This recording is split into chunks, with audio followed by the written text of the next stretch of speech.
ಲೇ ಮಚ್ಚ, ನಮ್ಮ ಮನೇಲಿ ಆ ವಿಡಿಯೋ ನೋಡ್ಬಿಟ್ಟು ಮಕ್ಕೋಗಿದ್ದ ಕಣಲ್ಲಿ ಬಾರೋ ಕಿಚನ್ ಕ್ಲೀನ್ ಮಾಡೋಣ.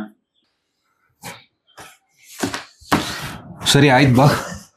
ಸಮಸ್ತ ನಾಡಿನ ಜನತೆಗೆ ಈ ಕಿಚನ್ ಕ್ಲೀನಿಂಗ್ ಕಾರ್ಯಕ್ರಮಕ್ಕೆ ಸ್ವಾಗತ ಸುಸ್ವಾಗತ. ಈ ಸ್ಟವ್ ನೋಡ್ತಾ ಇದ್ರೆ ನಾನು ಬೆಂಗಳೂರು ಬಂದಾಗ ಫಸ್ಟ್ ಟೈಮ್ ಒಂದು ರೂಮ್ ಮಾಡಿದ್ದೆ. ಆ ರೂಮ್ ನೆನಪಿಗೆ ಬರ್ತಾ ಇತ್ತು ನನಗೆ. ಅದ್ರ ಬಗ್ಗೆ ಒಂದು ಸ್ಟೋರಿ ಹೇಳ್ತೀನಿ, ಚಿಕ್ಕದಾಗಿ ಕೇಳಿಸ್ಕೊಳ್ಳಿ. ನಾನು ಫಸ್ಟು ಬೆಂಗಳೂರಿಗೆ ಊರಿಂದ ಟ್ರಾವೆಲ್ ಮಾಡ್ತಾ ಇದ್ದೆ. ಈಗ ಕೆಲಸ ಮಾಡೋರ ಹತ್ರ ಕೇಳ್ತಾ ಇದ್ದೆ, ಯಾರಾದರೂ ರೂಮ್ ಮಾಡಿದ್ರೆ ಹೇಳಿ, ನಾನು ಶೇರ್ ಮಾಡ್ತೀನಿ ಅಂತ. ಎಲ್ಲರಿಗೂ ಇದೇ ರೀತಿ ಕೇಳ್ತಾ ಇದ್ದೆ. ಒಬ್ಬ ಹೇಳ್ದ, ಬ್ರೋ ನಾನು ನನ್ನ ಫ್ರೆಂಡು 1 BHK ಮನೆ ಮಾಡಿದ್ದೀವಿ, ನೀನು ಜಾಯ್ನ್ ಆಗ್ಬೋದು ಅಂತ.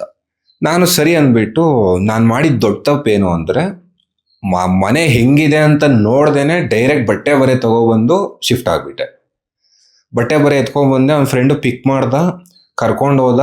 ಮನೆಗೆ ಹೋಗಿದ ತಕ್ಷಣ ನೋಡ್ತೀನಿ ಹಾಲಲ್ಲಾರ್ದ ಚಪ್ಪಲಿಗಳಿದಾವೆ. ಸರಿ ಅಂದ್ಬಿಟ್ಟು ಚಪ್ಪಲಿ ಇಲ್ಬಿಟ್ಟು ಬೆಡ್ರೂಮ್ ಕಡೆ ಹೋಗ್ತಾ ಇದ್ರೆ ಹಿಂದೆ ತಿರುಗಿ ನೋಡಿದ್ರೆ ಹಾಲಲ್ಲಿ ನಂದು ಹೆಜ್ಜೆ ಗುರುತುಗಳು ಹಂಗಂಗೆ ಬಿದ್ದಿದೆ.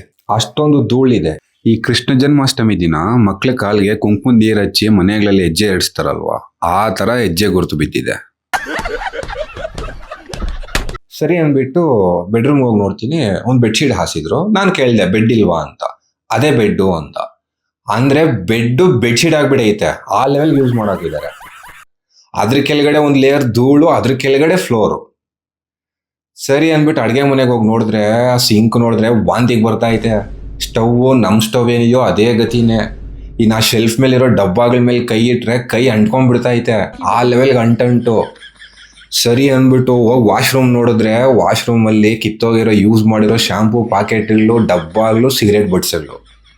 ನನಗಿದೆಲ್ಲ ನೋಡಿದ ತಕ್ಷಣ ವಾಪಸ್ ಊರಿಗೆ ಹೋಗ್ಬಿಡೋಣ ಅನ್ಸ್ಬಿಡ್ತು. ಇದೇನು ಸ್ಟವ್ ಮೇಲೆ ರಂಗೋಲಿ ಬಿಡ್ತಾವನೆ ಅಂತ ಅನ್ಕೊಂಬೇಡಿ, ಅದು ಆ್ಯಕ್ಚುಲಿ ಬೇಕಿಂಗ್ ಸೋಡಾ.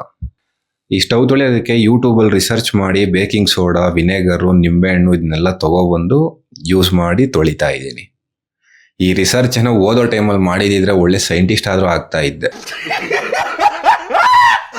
ಸಾರಿ ಕಥೆಯಿಂದ ಎಲ್ಲೂ ಹೋಗ್ಬಿಟ್ಟೆ. ಏನು ಹೇಳ್ತಾ ಇದ್ದೆ? ಆದ್ರೆ ಏನು ಮಾಡೋದು, ಊರಿಗೆ ಹೋಗೋಕ್ಕಾಗಲ್ಲ. ಯಾಕೆ ಅಂದರೆ ಫುಲ್ಲು ಬಿಲ್ಡಪ್ ಕೊಟ್ಟು ಬಂದ್ಬಿಟ್ಟಿದ್ದೀನಿ. Next level ಹೈಪು. ಬೆಂಗಳೂರ್ನ ಆಳ್ತೀನಿ, ಕಡ್ದು ಗುಡ್ಡೆ ಹಾಕ್ತೀನಿ, ಹಂಗೆ ಹಿಂಗೆ ಅಂತ ನೆಕ್ಸ್ಟ್ ಲೆವೆಲ್ ಹೈಪ್ ಕೊಟ್ಟು ಬಂದ್ಬಿಟ್ಟಿದ್ದೀನಿ. ಹೋಗೋಕ್ಕಾಗಲ್ಲ ಇವಾಗ. ಬದುಕಿದ್ರು ಸತ್ರು ಇಲ್ಲೇ ಅನ್ನಂಗೆ ಆಗ್ಬಿಟ್ಟೈತೆ ನನ್ನ ಪರಿಸ್ಥಿತಿ.